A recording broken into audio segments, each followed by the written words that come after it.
بسم الله الرحمن الرحيم. الحمد لله رب العالمين، والصلاة والسلام على سيد الأنبياء والمرسلين نبينا محمد وعلى آله وصحبه أجمعين ومن تبعهم بإحسان إلى يوم الدين. أما بعد، فقد قال الله سبحانه وتعالى: ويعبدون من دون الله ما لا يضرهم ولا ينفعهم ويقولون هؤلاء شفعاؤنا عند الله.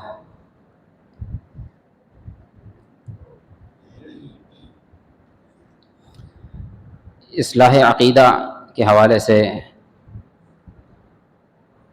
ایک اہم مسئلے کی طرف نشاندہی کرنا چاہوں گا۔ وہ مسئلہ یہ ہے کہ شرک کسے کہتے ہیں،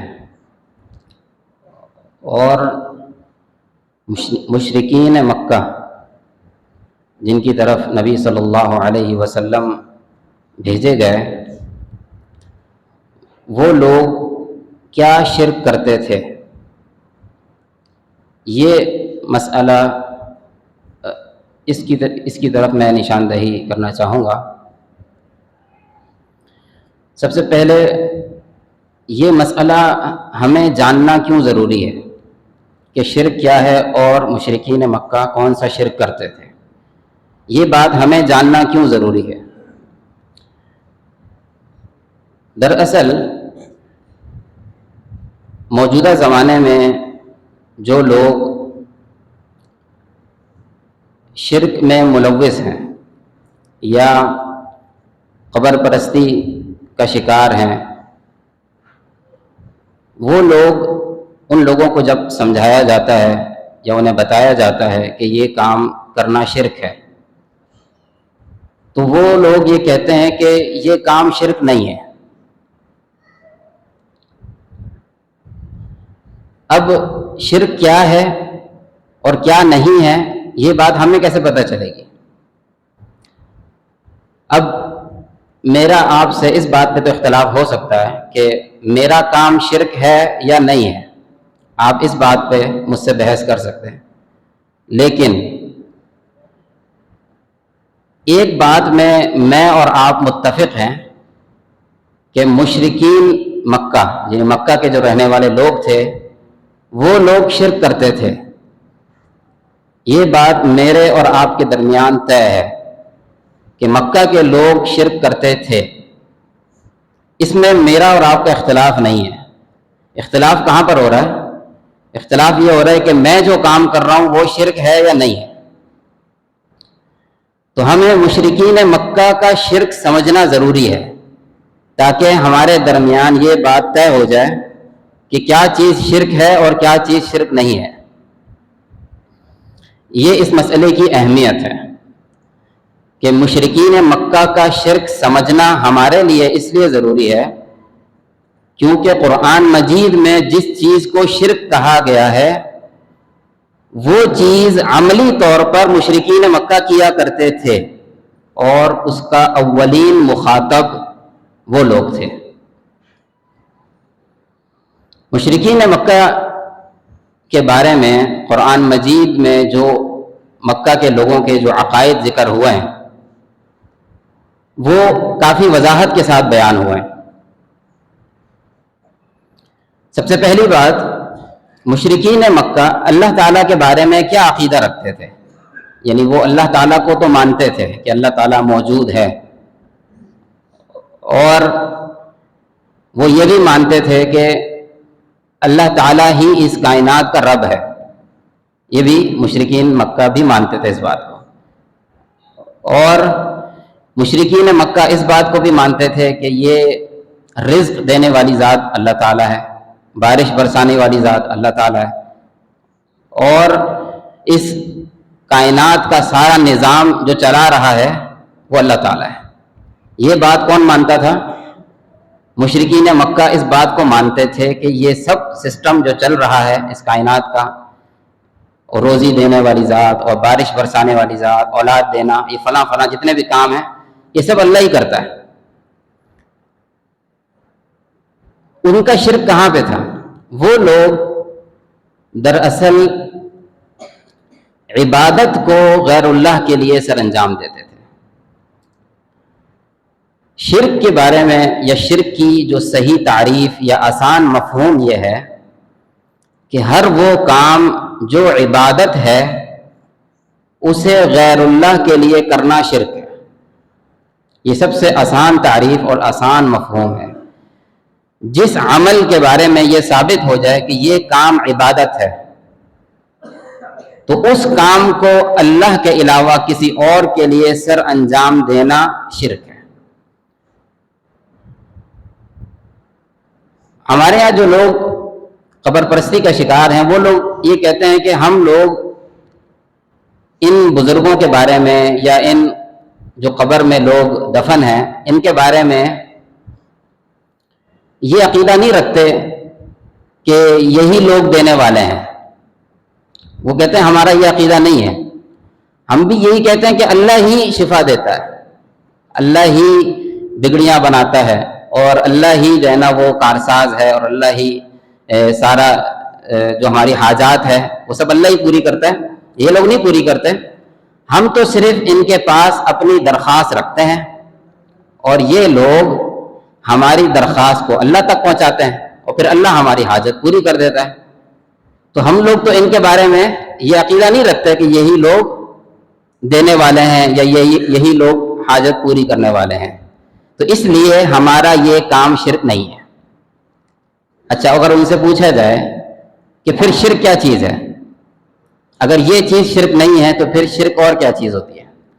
وہ کہتے ہیں کہ شرک وہ چیز ہوتی ہے کہ اگر آپ یہ عقیدہ رکھیں کہ یہی لوگ دینے والے ہیں اور یہی لوگ حاجت کو پورا کرنے والے ہیں تو پھر یہ شرک ہوگا۔ جب تک آپ نے یہ عقیدہ نہیں رکھا ہوا کہ یہی لوگ دینے والے ہیں تب تک آپ ان کے آگے سجدہ کریں یا اس قبر کا طواف کریں یا اس کے لیے نذرانے پیش کریں یا قربانی کریں اس کے لیے، یہ شرک نہیں بنے گا۔ یہ کون کہہ رہا ہے؟ یہ وہ لوگ کہہ رہے ہیں یہ شرک نہیں بنے گا جب تک آپ یہ عقیدہ نہ رکھیں کہ یہی لوگ دینے والے ہیں اور یہی لوگ حاجت پوری کرنے والے ہیں۔ تو وہ لوگ شرک کی تعریف کیا کرتے ہیں؟ ان کے نزدیک شرک جب بنتا ہے کہ جب آپ کسی غیر اللہ کے بارے میں یہ عقیدہ رکھیں کہ یہی دینے والا ہے، تب جا کے یہ شرک ہے۔ اگر بات اتنی ہی ہو نا، جیسا کہ یہ لوگ کہہ رہے ہیں کہ یہ شرک کہ ہمارا ان کے لیے سجدہ کرنا یہ شرک نہیں ہے جب تک یہ عقیدہ نہ رکھیں ان کے بارے میں، اگر بات اتنی ہی ہو تب بھی یہ شرک ہے۔ یہ وہ بات جملہ غور سے سنیں آپ، اگر بات اتنی ہی ہو جتنی یہ لوگ کہہ رہے ہیں یہ تب بھی شرک ہے، چہ جائے کہ بات اس سے بھی بہت بڑی ہے، معاملہ جو ہے وہ اس سے بہت بڑھ کر ہے۔ پہلی بات تو یہ ہے کہ یہ کہنا ان کا کہ ہم ان کے بارے میں یہ عقیدہ نہیں رکھتے، یہ ایک غلط فہمی بھی ہے اور غلط بیانی بھی ہے۔ اس کا اندازہ آپ اس بات سے لگائیں کہ یہ جن بزرگوں کے مزارات بنائے ہوئے ہیں اور ان کی قبروں پر آنا جانا لگا ہوا ہے، ان کے جو القابات انہوں نے دے رکھے ہیں، کسی کو لقب دیا ہوا ہے کہ وہ گنج بخش ہے، کسی کو کوئی داتا ہے، کوئی گنج بخش ہے، کوئی غوث اعظم ہے، تو کوئی فلاں ہے، کوئی دستگیر ہے۔ گنج بخش یعنی خزانے دینے والا۔ اب ان بزرگوں کے بارے میں یہ عقیدہ رکھا یا نہیں رکھا کہ یہ خزانہ دینے والا ہے؟ حالانکہ بات پیچھے کیا کہہ رہے تھے کہ ہم ان کے بارے میں یہ عقیدہ نہیں رکھتے کہ یہی دینے والے ہیں، اور القابات کیا لگائے ہوئے ہیں انہوں نے؟ القابات یہ لگائے ہوئے ہیں کہ یہ گنج بخش ہے، یہی روزی دینے والا ہے، یہی اولاد دینے والا ہے، اور یہی جو ہے وہ ساری بگڑیاں بنانے والا ہے۔ تو ان کے بارے میں یہ جو پیچھے بات کی تھی وہ دراصل ایک غلط بیانی تھی۔ جیسا میں نے ذکر کیا، اگر معاملہ اتنا بھی ہوتا جتنا وہ لوگ یہ کہہ رہے ہیں یہ تب بھی شرک تھا، چہ جائے کہ معاملہ اس سے بھی بہت بڑا ہے۔ تو شرک کی جیسے میں نے ذکر کیا جو آسان تعریف ہے وہ یہ کہ جس کام کا عبادت ہونا ثابت ہو جائے اس کو غیر اللہ کے لیے سر انجام دینا شرک ہے۔ اچھا، جب ان سے یہ پوچھا جاتا ہے کہ مشرکین مکہ وہ لوگ کون سا شرک کرتے تھے، وہ کیا کام کرتے تھے، تو وہ لوگ یہ کہتے ہیں کہ دراصل مشرکین مکہ نا پتھروں کو پوجتے تھے، وہ بت کو پوجتے تھے، تو اس لیے شرک تھا ان کا۔ وہ لوگ بتوں کے بارے میں یہ عقیدہ رکھتے تھے کہ یہی بت جو ہے نا یہ دینے والا ہے، یہی بت جو ہے نا یہ ہماری حاجت پوری کرے گا، اور یہی بت جو ہے نا ساری ضروریات پوری کرنے والا ہے۔ تو وہ بتوں کے بارے میں غلط عقیدہ رکھتے تھے، اس لیے ان کا یہ کام شرک تھا۔ یہ ایک غلط فہمی ہے۔ مشرکین مکہ کون سا شرک کرتے تھے اس کی وضاحت قرآن مجید میں موجود ہے۔ اچھا، ہمارے یہاں بھی عام طور پر لوگوں کے ہاں جو ذہن ہے وہ یہی ہے کہ مشرکین مکہ بتوں کو پوجتے تھے، اس لیے بتوں کا پوجنا شرک ہوتا ہے، اس لیے وہ لوگ مشرک تھے۔ یہاں یہ بات غور سے سنیں کہ بتوں کی جو عبادت ہوتی ہے، جو بت ہوتا ہے بت، اس کی عبادت مقصود لذاتی ہی نہیں ہوتی، یعنی اس کی عبادت یعنی اس کے آگے جو جھکتے ہیں یا اس کو سجدہ کرتے ہیں، مقصد اس بت کو سجدہ کرنا نہیں ہوتا۔ یہ بات غور سے سنیں۔ دراصل بت جو ہوتا ہے وہ ایک شخصیت کو ریپرزینٹ کرتا ہے، اس بت کے پیچھے ایک انسان ہوتا ہے جس کا وہ بت ہوتا ہے۔ اب انسان تو سامنے لا کر کھڑا نہیں کر سکتے، اب انسان کو ریپرزینٹ کرنے کے لیے اس کی ایک مورتی بنا لی جاتی ہے جو اس شخصیت کو ریپرزینٹ کرتا ہے، وہ بت جو ہوتا ہے۔ تو مشرکین مکہ نے جو بت بنائے ہوئے تھے، ہر بت کے پیچھے ایک شخصیت تھی، ایک انسان تھا، ایک نیک شخصیت تھی۔ تو مشرکین مکہ دراصل بتوں کو نہیں پوجتے تھے، یہ بتوں کے بارے میں یہ عقیدہ نہیں رکھتے تھے کہ یہ بگڑیاں بناتا ہے۔ مشرکین مکہ کا بھی یہی عقیدہ تھا کہ ان بتوں کے پیچھے جو شخصیت ہیں وہی ہماری حاجت کو پورا کرتے ہیں۔ اس کی دلیل کیا ہے؟ اس کی دلیل قرآن مجید کی یہ جو آیت ہے میں نے آپ کے سامنے تلاوت کی ہے، یہ سورہ یونس کی آیت ہے۔ فرمایا وَيَعْبُدُونَ مِن دُونِ اللَّهِ مَا لَا يَضُرُّهُمْ وَلَا يَنفَعُهُمْ وَيَقُولُونَ هَؤُلَاءِ شُفَعَاؤُنَا عِندَ اللَّهِ۔ اور ایک دوسرے مقام پر سورہ زمر میں اللہ تعالیٰ نے ذکر کیا مشرکین کے حوالے سے۔ مشرکین کہتے ہیں کہ مَا نَعْبُدُهُمْ إِلَّا لِيُقَرِّبُونَا إِلَى اللَّهِ زُلْفَىٰ۔ پہلی آیت کا مفہوم یہ ہے کہ وہ لوگ یعنی مشرکین ایسے لوگوں کی عبادت کرتے ہیں جو انہیں نہ نقصان پہنچا سکتے ہیں نہ نفع پہنچا سکتے ہیں۔ وَيَقُولُونَ، اور مشرکین کیا کہتے ہیں؟ کون سے مشرک کی بات ہو رہی ہے یہاں پہ؟ مشرکین مکہ کے بارے میں بات ہو رہی ہے۔ وَيَقُولُونَ هَؤُلَاءِ شُفَعَاؤُنَا عِندَ اللَّهِ، یہ ہمارے اللہ کے ہاں سفارشی ہیں۔ کون؟ یہ جن کی ہم عبادت کرتے ہیں یہ اللہ کے ہاں ہمارے سفارشی ہیں۔ اس کا کیا مفہوم ہے کہ اللہ کے ہاں سفارشی ہیں؟ یہاں سفارش سے مراد آخرت کی سفارش نہیں ہے، یہ بات ذہن میں رکھیں کہ یہاں اخروی سفارش مقصود نہیں ہے کہ یہ لوگ آخرت میں ہماری سفارش کریں گے اور ہمیں جنت میں لے کے چلے جائیں گے، یہ مقصد نہیں تھا ان کا، کیونکہ مشرکین مکہ آخرت پر ایمان ہی نہیں لاتے تھے، آخرت کو مانتے ہی نہیں تھے وہ لوگ۔ تو اس لیے یہاں پر شفاعت کا مقصد یا سفارش کا جو مفہوم ہے وہ آخرت کی سفارش نہیں ہے بلکہ دنیا کی سفارش ہے۔ دنیا کی سفارش سے کیا مقصود ہے کہ دنیا کی جو حاجات ہمیں ہوتی ہیں ہم یہ ان کے سامنے رکھتے ہیں، یہ ہماری حاجت اللہ کے سامنے رکھ دیتے ہیں اور اللہ ہماری حاجت پوری کر دیتا ہے۔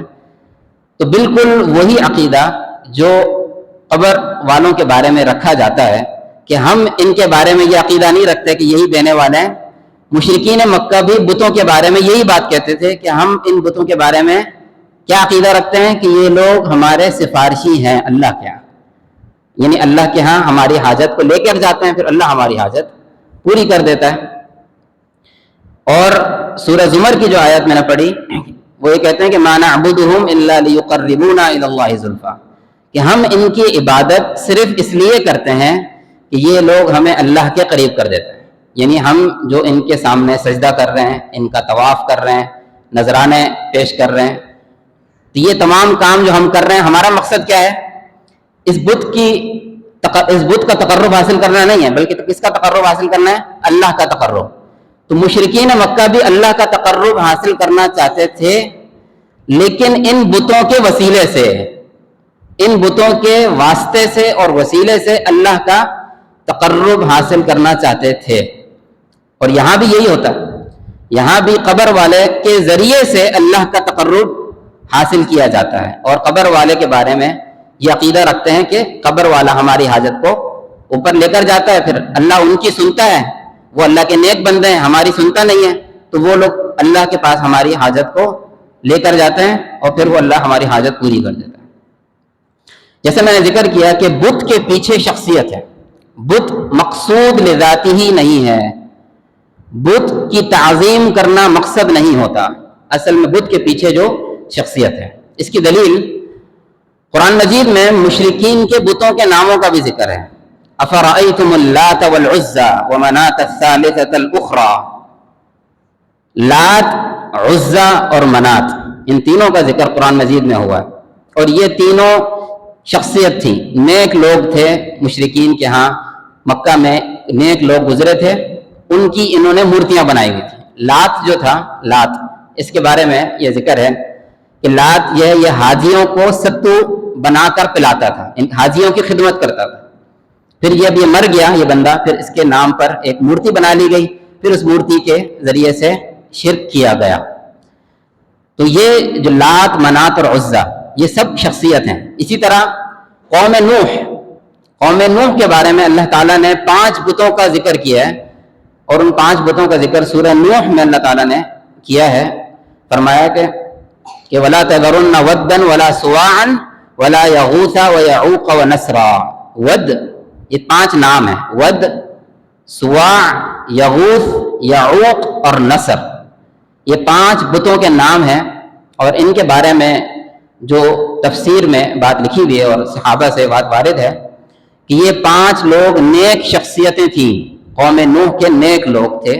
جب یہ لوگ مر گئے، پھر شیطان نے آ کر لوگوں کے دلوں میں وسوسہ ڈالا کہ یہ لوگ نیک لوگ تھے، تو ان کی جگہ پر کوئی نشانی نصب کر دو، جب وہ نشانی کو تم دیکھو گے تو تمہیں اللہ یاد آئے گا، تو تم اللہ کی عبادت کرو گے۔ پھر کرتے کرتے کرتے کرتے ان کی پھر مورتیاں بن گئیں، پھر ان مورتیوں کی عبادت شروع ہو گئی۔ تو یہ جو شخصیتیں ہیں، یہ جو بت ہیں جن کا نام ذکر ہے، ان کے پیچھے کیا ہے؟ شخصیت، انسان ہے۔ مشرکین مکہ کا جو شرک تھا، وہ بھی بتوں کے پیچھے جو شخصیت ہے ان کی تعظیم کرنا مقصد تھا، اور ان کے ذریعے سے اللہ تک پہنچنا مقصد تھا مشرکین کا۔ اس کے میں چند مقامات سے آپ کے سامنے، قرآن مجید کے مقامات سے آپ کو پیش کروں گا، جس میں یہ بات بالکل واضح طور پر بیان ہوئی ہے کہ مشرکین مکہ کا شرک یہی والا تھا، اور مشرکین مکہ جن کی عبادت کرتے تھے وہ دراصل انسان تھے۔ دراصل کیا تھے؟ انسان تھے جن کی انہوں نے مورتیاں بنائی ہوئی تھی۔ پہلی آیت سورۃ الاعراف سے اللہ تعالیٰ فرماتا ہے کہ ان الذین تدعون من دون اللہ عباد امثالکم، کہ بے شک جن لوگوں کو تم اللہ کے علاوہ پکارتے ہو، یعنی جن کی تم اللہ کے علاوہ عبادت کرتے ہو، عباد امثالکم، وہ تمہارے جیسے بندے ہیں۔ کیا فرمایا؟ جن کی تم اللہ کے علاوہ، جن کو تم اللہ کے علاوہ پکارتے ہو، ان کی عبادت کرتے ہو، ان کے آگے جھکتے ہو، وہ کیا ہیں؟ عباد امثالکم، وہ تمہارے جیسے بندے ہیں۔ اس سے کیا ثابت ہوا کہ جس طرح تم لوگ انسان ہو وہ بھی انسان ہی ہے۔ مشرکین مکہ کن کی عبادت کرتے تھے؟ جو کہ ان کے جیسے بندے تھے، جو کہ ان کے جیسے بندے تھے۔ اللہ تعالیٰ نے یہ بات قرآن میں ذکر کی۔ ہم یہ بات جو قرآن سے پیش کر رہے ہیں وہ کس چیز کے بارے میں ہے کہ مشرکین مکہ کا جو شرک تھا وہ بھی دراصل انسانوں کی ہی عبادت تھی، وہ بھی انسانوں کے ذریعے، پتھروں کے ذریعے سے نہیں، انسانوں کے ذریعے سے اللہ تک پہنچنا چاہتے تھے، اور یہ بات قرآن میں بہت واضح طور پر بیان ہوئی ہے۔ تو یہ جو پہلی آیت میں نے ذکر کی، یہ سورۃ الاعراف کی آیت ہے 194۔ اس کے بعد اگلی آیت یہ سورۃ النحل کی آیت ہے، اس میں بھی یہ بات واضح طور پر لکھی ہوئی ہے کہ والذین یدعون من دون اللہ لا یخلقون شیئا وهم یخلقون. یہ آیت نمبر 20 اور 21 ہے کہ یہ لوگ جن کی اللہ کے علاوہ عبادت کرتے ہیں، مشرکین جن کی عبادت کرتے ہیں اللہ کے علاوہ، لا یخلقون شیئا، یہ لوگ کسی چیز کو پیدا نہیں کر سکتے، وہم یخلقون، بلکہ ان کو خود پیدا کیا گیا ہے.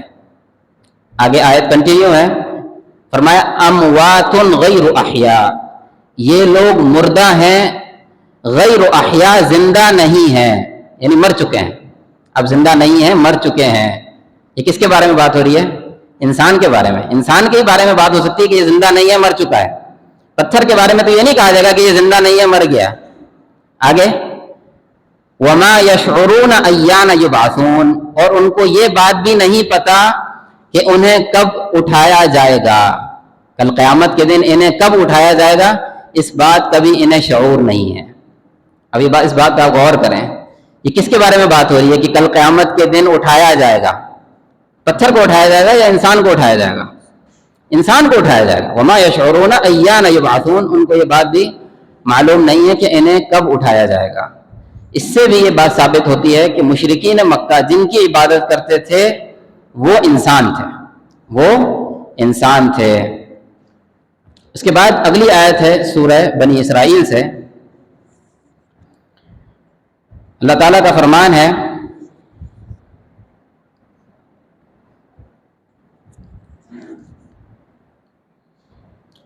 اولئک الذین یدعون یبتغون الی ربہم الوسیلۃ ایہم اقرب ویرجون رحمتہ ویخافون عذابہ، کہ یہ لوگ مشرکین جن کو اللہ کے علاوہ پکارتے ہیں، اولئک الذین یدعون، کہ یہ لوگ یعنی مشرکین جن کو پکارتے ہیں، ان کا حال کیا تھا، یعنی جن کی عبادت ہو رہی ہے ان کا حال بتایا جا رہا ہے. وہ کیا کرتے تھے؟ یبتغون الی ربہم الوسیلہ، وہ لوگ اپنے رب کا قرب تلاش کرتے تھے. کون لوگ؟ جن کی عبادت ہو رہی ہے وہ لوگ اللہ کا تقرب تلاش کرتے تھے، یعنی اللہ کی عبادت کو سر انجام دیتے تھے.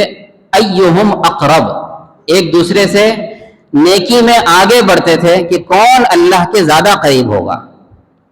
ایک دوسرے سے نیکی میں سبقت لے جاتے تھے کہ کون جو ہے وہ اللہ تعالیٰ کے زیادہ قریب ہو جائے گا. آگے فرمایا وَيَرْجُونَ رَحْمَتَهُ، اور اس کی رحمت کی امید رکھتے تھے، اللہ تعالیٰ کی رحمت کی امید رکھتے تھے. وَيَخَافُونَ عَذَابَهُ، اور اس کے عذاب کا خوف رکھتے تھے. یہ کس کے بارے میں بات ہو رہی ہے؟ یہ سب انسانوں کے بارے میں بات ہو رہی ہے کہ جن کی یہ لوگ عبادت کرتے تھے وہ دراصل نیک لوگ تھے، اور وہ لوگ نیکی میں ایک دوسرے سے آگے بڑھنے والے تھے، اور اللہ تعالیٰ کا عذاب کا خوف رکھتے تھے، اور اللہ کی رحمت کی امید رکھتے تھے.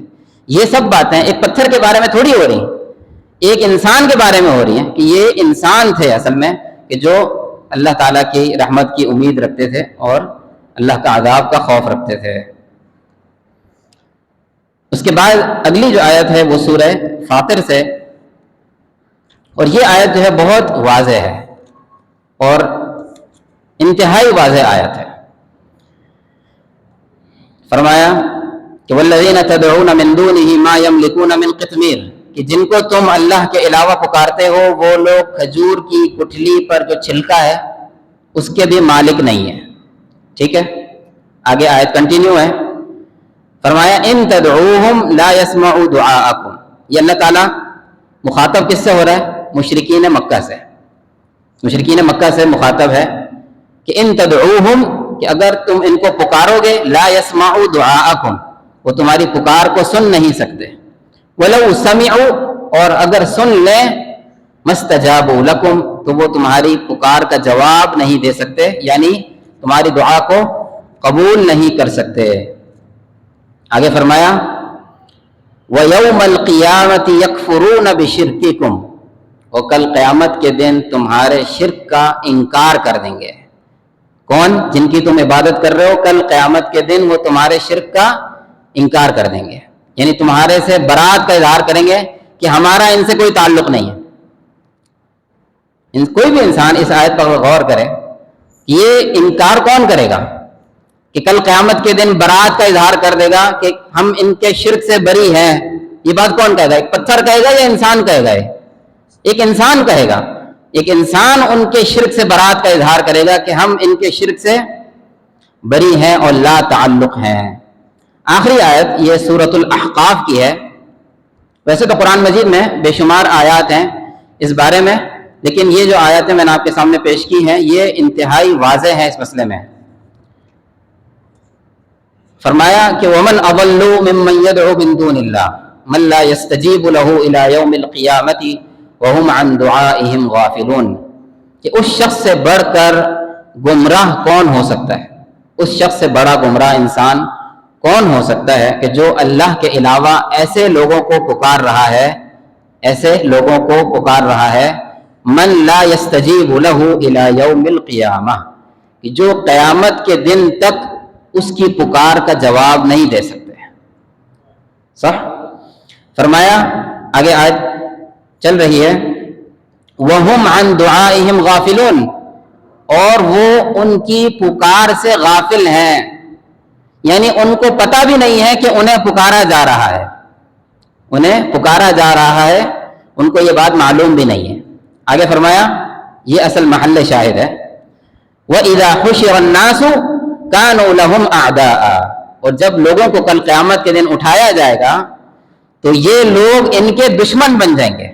كَانُوا لَهُمْ أَعْدَاءً وَكَانُوا بِعِبَادَتِهِمْ كَافِرِينَ، اور یہ لوگ کل قیامت کے دن ان کی عبادت سے انکار کر دیں گے، یعنی یہ لوگ جو ہماری عبادت کرتے تھے ہمارا اس سے کوئی تعلق نہیں ہے۔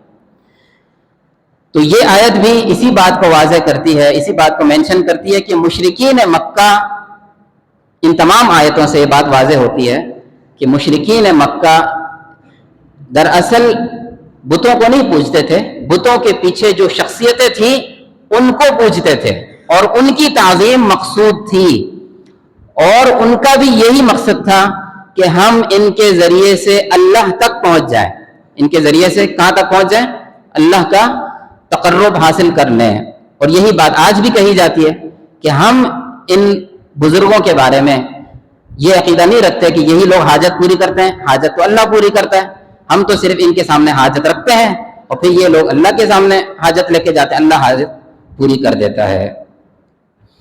تو جیسا کہ میں نے ذکر کیا، شرک کی جو آسان تعریف ہے، آسان مفہوم کیا ہے کہ ہر وہ کام جو عبادت ہے، ہر وہ کام جس کے بارے میں یہ ثابت ہو جائے کہ وہ عبادت ہے، اس کو غیر اللہ کے لیے سر انجام دینا شرک ہے۔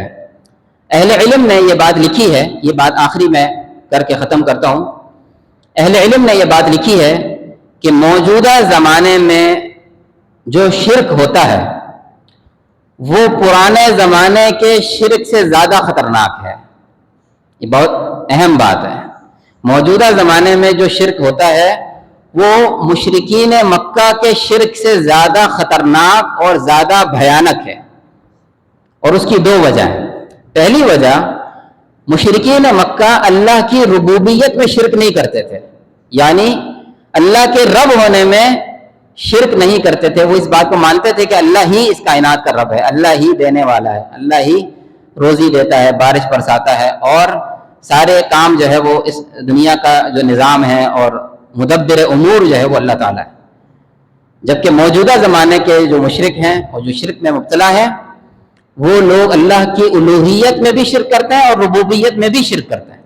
وہ لوگ، ان لوگوں نے اللہ کے اختیارات بندوں کو دے دیے کہ یہی جو ہے وہ روزی دینے والا ہے، یہی اولاد دینے والا ہے، یہی فلاں کام کرنے والا ہے، یہ فلاں کام کرنے والا ہے۔